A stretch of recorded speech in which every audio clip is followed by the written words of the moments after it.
नमस्कार दोस्तों। आज हम आपके लिए पति और पत्नी की ऐसी कहानी लेकर आए हैं जो हर शादीशुदा जोड़े के लिए एक सबक है और एक रुला देने वाली कहानी में चलिए हम आगे बढ़ते हैं। पत्नी ने न जाने क्या किया था कि पति ने उसे एक के बाद एक कई थप्पड़ जड़ दिए।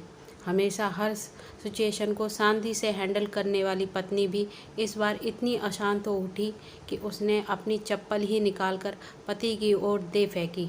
चप्पल पति के बालों को छूते हुए निकल गई। ये किस्सा यहीं पर ख़त्म हो सकता था, मगर पति ने इसे अपनी मर्दांगनी का विषय बना लिया और बात बद से बदतर होती चली गई। रिश्तेदारों ने भी आग में घी का काम किया। किसी ने कहा, जो औरत अपने पति को चप्पल से मार सकती है वो ना ही तो वफादार हो सकती है और ना ही पतिव्रता। ऐसी औरत परिवार ही नहीं पूरे समाज पर कलंक की तरह है। बीवी पक्ष वाले कहा पीछे रहने वाले थे। किसी ने कहा 21वीं सदी में भी जो स्त्री के साथ मारपीट करते हैं उन्हें तो जेल भेज देना चाहिए। तो कोई कहता ज़रूर उसको कोई और पसंद आ गई होगी, इसलिए अब पत्नी से मारपीट करने लगा है। बात कोर्ट तक पहुंच गई। दोनों पक्ष ने एक दूसरे के खिलाफ केस फाइल कर दिया।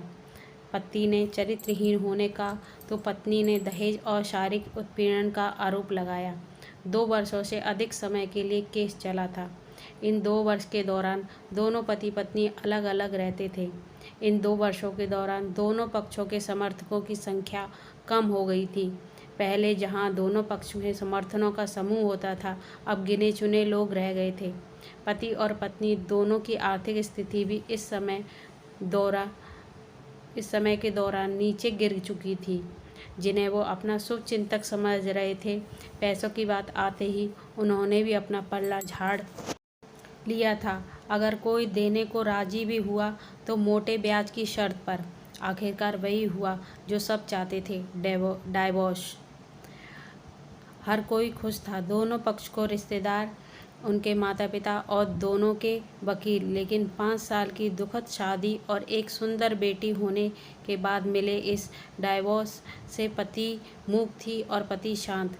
शायद ये एक इत्तेफाक ही था कि इस खुशी को मनाने के लिए दोनों पक्ष के लोग एक ही चाय की टपरी पर बैठे आमने सामने।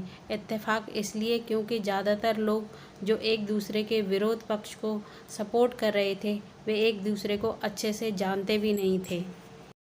पति पत्नी भी इन सभी से दूर एक दूसरे के सामने मेज पर बैठे। पत्नी ने पति से कहा, अब तो खुश होंगे ना, तुम्हारे मन की जो हुई है मुबारक हो।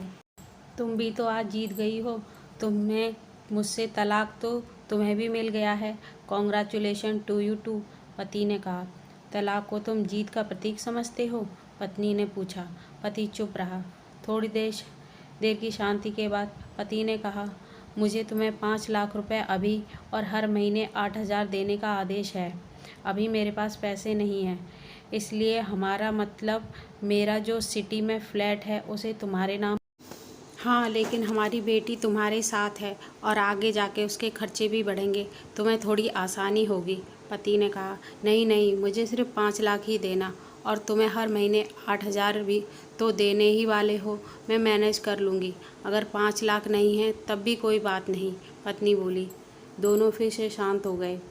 पति सोचने लगा, कितनी भोली और समझदार है ये औरत, जो कुछ समय पहले तक मेरी पत्नी थी और अब अनजान है।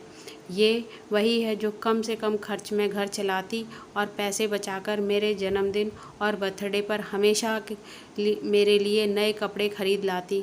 कभी बीमार भी हो जाती तो पैसे बचाने के लिए मुझे मालूम न होने देती और घरेलू नुस्खे से अपना इलाज कर लेती। मगर घर में कोई और बीमार होता तो तुरंत डॉक्टर के पास लेकर जाती। मेरी ही मति मारी गई थी। मैं ही अपनी झूठी मर्दांगनी के चक्कर में इतनी बड़ी गलती कर बैठा। पत्नी के दिमाग में भी उथल पुथल चल रही थी। अभी भी वैसा का वैसा ही है। पहले भी खुद से ज़्यादा हमारे बारे में सोचता था और अब भी वही कर रहा है। ये वही आदमी है जो मुझे एक्सीडेंट से बचाने के लिए खुद मोटरसाइकिल के आगे कूद पड़ा था और अपनी उंगली तुड़वा बैठा था। पता नहीं कौन सी मनुष्य घड़ी में मैं झगड़ा कर बैठी। पति ने मौन तोड़ते हुए पूछा, अब तुम्हारे कमर का दर्द कैसा है? ज़्यादा तकलीफ तो नहीं होती? पत्नी हल्का सा मुस्कुराई और बोली, अभी भी होता है, अब तो पेट में भी क्रैम्प्स उठते हैं। वो तो होगा ही, तुम योगा या कसरत भी तो नहीं करती, अब किसी गायनेकोलॉजिस्ट को ज़रूर दिखा देना, पत्नी ने कहा। तुम बताओ, तुम्हारा अस्थमा कैसा है? अब भी तो दौरे पड़ते हैं? पत्नी ने पूछा। हाँ पड़ते हैं, पहले से ज़्यादा, क्योंकि अक्सर इन्हेलर भूल जाया करता हूँ याद दिलाने के लिए, तुम जो नहीं हो अब, पति बोला। पत्नी की आंखों में आंसू आ गए। वो बोली, तुम्हें मेरे चरित्र पर सवाल नहीं उठाने चाहिए थे, तो ये परिस्थिति आती ही नहीं। हाँ मैं जानता हूँ, तुम बहुत अच्छी हो, मुझसे गलती हो गई, बहुत बड़ी गलती, मैं लोगों के बहकावे में आ गया था, पति बोला। तुमने भी तो मुझ पर दहेज का इल्ज़ाम लगाया था, वो बोला। गलत था, और इस बात का मुझे भी पछतावा हुआ, पत्नी ने कहा। पति कुछ कहना चाह रहा था, लेकिन हिचकिचा रहा था। पत्नी ने पूछा, कुछ कहना चाहते हो? वो बोला, क्या सब पहले जैसा नहीं हो सकता?